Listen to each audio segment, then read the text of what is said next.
बच्चों, जब हम एराइल हैलाइड में न्यूक्लियोफिलिक सब्स्टिट्यूशन रिएक्शन कराते हैं तो उसमें एक हमारी इंटरमीडिएट स्पीसीज़ बनती है।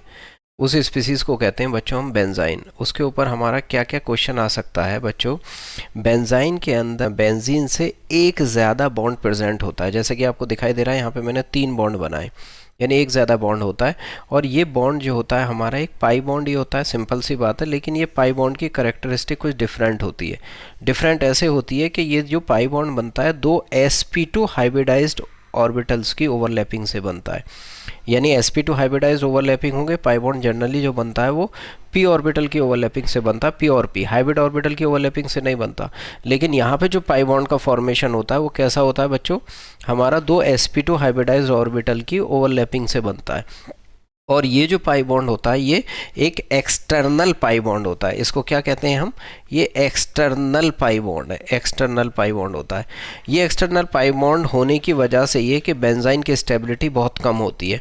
इसका हाफ लाइफ जो होता है बहुत कम होता है, बहुत जल्दी ब्रेक हो जाता है। उसका दूसरा रीज़न ये है कि यहाँ पे जो इसके अंदर बॉन्ड एंगल जो होना चाहिए, ट्रिपल बॉन्ड में 180 डिग्री होता है, लेकिन यहाँ पे जो बॉन्ड एंगल होता है वो 120 डिग्री होता है। इसकी वजह से ये स्ट्रक्चर हाईली स्ट्रेन स्ट्रक्चर होता है। और ये एक्सटर्नल जो पाई बॉन्ड है वो अंदर वाले पाई बॉन्ड को कोई इन्फ्लुएंस नहीं करता, यानी इसकी एरोमेटिसिटी जो रहती है बेंजीन की तरह रीगेन रहती है। हाँ, फ़र्क क्या पड़ता है, फ़र्क ये होता है कि इसके अंदर बॉन्ड लेंथ का डिफरेंस हो जाता है। जैसे बेंजीन के अंदर बॉन्ड लेंथ 1.39 एंगस्ट्रॉम होती है हर कार्बन कार्बन की, लेकिन इसमें ऐसा नहीं होता। इसके अंदर जो कार्बन ट्रिपल बॉन्ड वाला कार्बन है उसकी जो बॉन्ड लेंथ होती है बच्चों 1.29 एंगस्ट्रॉम होती है। यानी डबल बॉन्ड ट्रिपल बॉन्ड से तो थोड़ी ज़्यादा, लेकिन बेंजीन के डबल बॉन्ड से थोड़ी कम होती है। इसके अलावा इसके अंदर जो बॉन्ड लेंथ होती है वो थोड़ी डिफरेंट होती है, 1.42 एंगस्ट्रॉम, और ट्रिपल बॉन्ड के पास वाले कार्बन की 1.38 एंगस्ट्रॉम होती है। ये हाईली अनस्टेबल स्ट्रक्चर होता है आपका।